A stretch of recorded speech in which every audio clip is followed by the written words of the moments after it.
I got so much motherfucking design on right now. Break it down, bring it back, make it clap. I got 3 old thoughts, new guap, wear that thing. Bitches on my line, and you know they come strapped. Hold up, wooden on 45, stupid cash like whoa. How you fucking with these hoes up?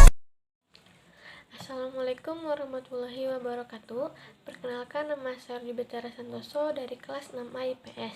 Di sini saya akan mempresentasikan hasil bacaan yang saya baca, yaitu mengenai novel yang berjudul Tentang Surat Kecil untuk Tuhan, karya Agnes Joponar.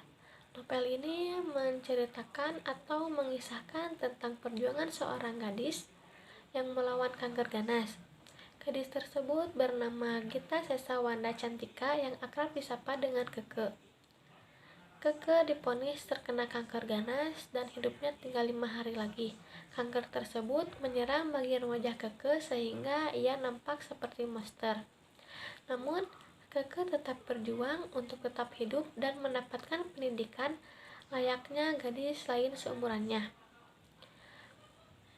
Penyakit itu tidak diberitahukan kepada Keke karena keluarga dan teman-temannya takut melihat anaknya atau temannya kehilangan separuh wajahnya apabila dilakukan operasi. Namun pada akhirnya Keke sendiri pun mengetahui mengenai penyakit yang dideritanya. Tapi Keke selalu tersenyum dan tetap berjuang untuk tetap hidup normal, layak dan berprestasi seperti orang normal lainnya. Ayahnya Keke pun terus berjuang demi kesembuhan Keke, dan ayahnya berupaya mencari kesembuhan Keke dengan cara pengobatan alternatif di seluruh Indonesia. Namun tidak membuahkan hasil.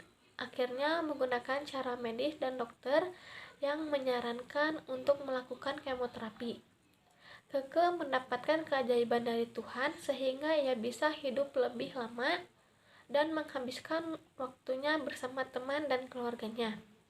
Kanker yang dialami Keke merupakan penyakit pertama yang ada di Indonesia, dan saat itu penyakitnya menjadi viral. Bahkan hal ini menimbulkan perdebatan di antara para dokter. Namun setelah 3 tahun kanker itu kembali tumbuh di bagian tubuh lainnya. Ayahnya memutuskan membawa Keke berobat ke Singapura.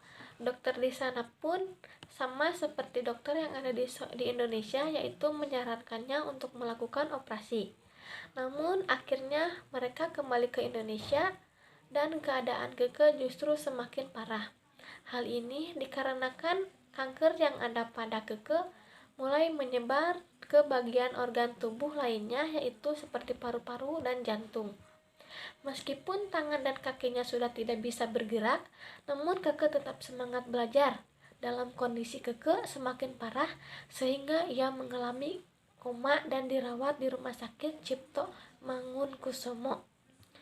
Di tengah kondisinya tersebut, ada kabar gembira bahwasanya Keke mendapatkan prestasi sebagai juara 3 di ujian akhir di kelasnya. Akhirnya dokter menyerah dan Keke menghembuskan napas terakhirnya pada tanggal 25 Desember 2006, tepatnya setelah puasa dan saat merayakan Idul Fitri. Sebelum meninggal, Keke bahkan sempat menuliskan surat di kertasnya yang berjudul Surat Kecil untuk Tuhan. Sekian mungkin pesan yang dapat saya ambil dari kisah ini, yaitu kita tidak boleh mudah berputus asa hanya karena penyakit yang kita punya. Maksud tertentu dengan memberikan cobaan seperti itu, bahwasanya Allah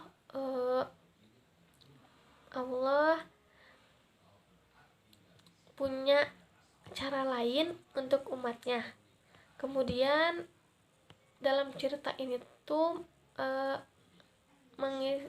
memberikan motivasi bahwasanya teman terbaik adalah teman yang selalu ada saat kita sedih ataupun senang.